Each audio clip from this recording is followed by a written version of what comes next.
అది కోనసీమలో ఒక చిన్న పల్లెటూరు. ఊరి చివరన పెద్ద పెద్ద చెట్ల మధ్య ఉండేదే గోపాలకృష్ణ ఇల్లు. అతని భార్య మంగళ. ఆ సంవత్సరం ఎండలు భయంకరంగా ఉన్నాయి.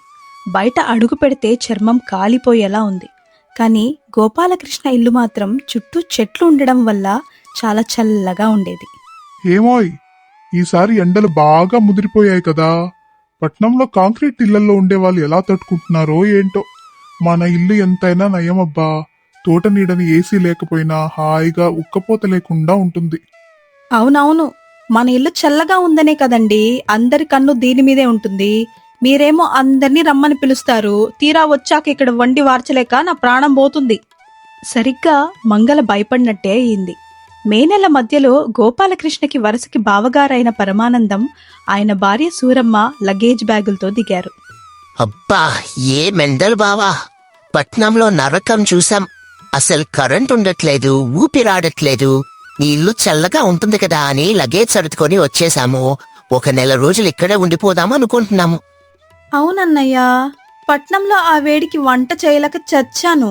ఇక్కడికి రాగానే ఎంత ప్రశాంతంగా ఉందో.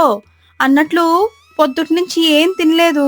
కాస్త వేడిగా నెయ్యి దోశలు, అల్లం చట్నీ చేయమ్మా మంగళ. మొదటి రోజు అలా మొదలైంది.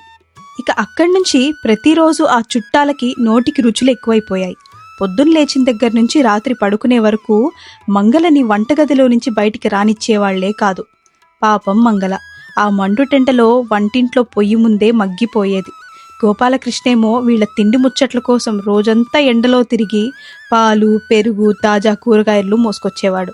కానీ ఈ చుట్టాలు మాత్రం కనీసం తిన్న ప్లేట్లు కూడా కడిగేవాళ్ళు కాదు. అలా 15 రోజులు గడిచిపోయాయి. ఒకరోజు గోపాలకృష్ణ ఎండలో తిరిగి తిరిగి అలసిపోయి ఇంటికొచ్చాడు. ఎండదెబ్బ తగిలి విపరీతమైన జ్వరం వచ్చేసింది. మంగళ కంగారు పడుతూ పరమానందం, సూరమ్మ దగ్గరికి వచ్చి, అన్నయ్య గారు, ఆయనకి విపరీతమైన జ్వరం వచ్చేసింది, మంచం దిగలేకపోతున్నారు. ఈరోజు పొలానికెళ్ళి మోటార్ ఆన్ చేసి నీళ్లు పెట్టాలి, లేదంటే తోటలో చెట్లు ఎండిపోతాయి. అలాగే టౌన్కి వెళ్ళి డాక్టర్ దగ్గర నుంచి మందులు తేవాలి. కాస్త సాయం చేస్తారా? అయ్యో, గోపాలకృష్ణకి జ్వరమా? ఎంత ఘోరం! కానీ మంగళ, ఈ ఎండలో నేను బయటికొస్తే నా వల్ల అవ్వదమ్మా. నాకసలు ఎండే పడదు. నేను పోలేను, ఏమనుకోకు.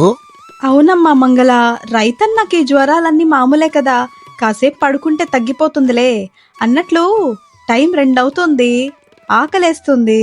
ఈరోజు మటన్ కూర, బగారన్నం వండుతానన్నావు కదా. అన్నయ్య కాస్త గంజిపోసి మాకు వంట చేసి పెట్టు, ఆకలికి తట్టుకోలేకపోతున్నాము.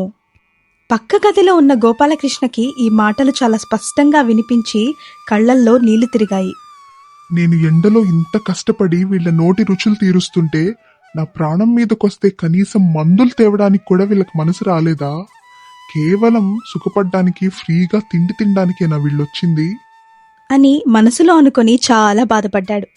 మరుసటి రోజు ఉదయానికి గోపాలకృష్ణ జ్వరం తగ్గినట్లు నటించి ఎవరికీ తెలియకుండా ఇంటి వెనకాల ఉన్న కరెంటు బోర్డు దగ్గరికెళ్లి ఫ్యూజ్ కట్అవుట్ లాగేశాడు. అంతే, ఇంట్లో ఉన్న ఫ్యాన్లు ఒక్కసారిగా ఆగిపోయాయి. అయ్యో బావా, ఏంటిది, అప్పుడే కరెంటు పోయిందా? ఆ అవును బాబు గారు, రాత్రి ఎండలకి ఊరి చివరున్న పెద్ద ట్రాన్స్ఫార్మర్ పేలిపోయిందంట. ఈ ఎండాకాలం అంతా ఇంకా కరెంట్ రాదంట. పొలంలో మోటార్ కూడా కాలిపోయింది. ఇక ఇంట్లో ఫ్యాన్ గురించి మర్చిపోవాల్సిందే. అమ్మో, ఈ మండుటెండలో కరెంటు లేకపోతే ఎలా అన్నయ్యా? అదే పెద్ద తిప్పలొచ్చి పడిందమ్మా. మోటార్ లేకపోయేసరికి బావిలో నీళ్లు తోడలేక అడుగంటిపోయాయి. కుండల్లో నీళ్లు ఖాళీ అయిపోయాయి. ఇప్పుడు తాగాలన్నా, స్నానానికైనా మైలు దూరంలో ఉన్న చెరువుకు వెళ్లి కావిడి వేసుకొని చెంబులతో, బిందెలతో నీళ్లు మోసుకొచ్చుకోవాలి. నాకేమో జ్వరం వచ్చి ఒళ్ళు హూనమైపోయింది. బావగారు, నువ్వు నేను కలిసి కావిడి పట్టుకొని చెరువుకు వెళ్లి నీళ్లు తెచ్చుకుందామా? ఏంటి, నేనా? ఈ మండుటెండలో మైలు దూరం నడిచి కావిడితో నీళ్లు మోయాలా? నా వల్ల అస్సలు కాదు బాబోయ్, నా నడుం మిరిగిపోద్ది. గోపాలకృష్ణ ఏం చేస్తున్నాడో అర్థం చేసుకున్న అతని భార్య, అన్నట్లు వదినగారు, ఇంట్లో బియ్యం, పప్పులు, కూరగాయలు అన్నీ అయిపోయాయి. ఈరోజు మీరు అడిగినట్లు వంట చేయాలంటే 5 కిలోమీటర్ల దూరంలో ఉన్న టౌన్కి వెళ్లి ఎండలో నడుచుకుంటూ సరుకులు తెచ్చుకోవాలి. ఎండల వల్ల బస్సులు, ఆటోలు కూడా బంద్ అంట. మరి వెళ్దామా? ఏంటిది, కరెంట్ లేదు, తాగడానికి చల్లటి కుండ నీళ్లు లేవు, వండటానికి సరుకులు లేవు. ఇక్కడుంటే మేము ఈ ఎండకు కాదు, ఉక్కపోతకి ఆకలికి చచ్చిపోయేలా ఉన్నాం బాబోయ్. అని అనుకుంటూ గబగబా సామాన్లు సర్దుకొని వెనక్కి తిరిగి చూడకుండా పారిపోయారు.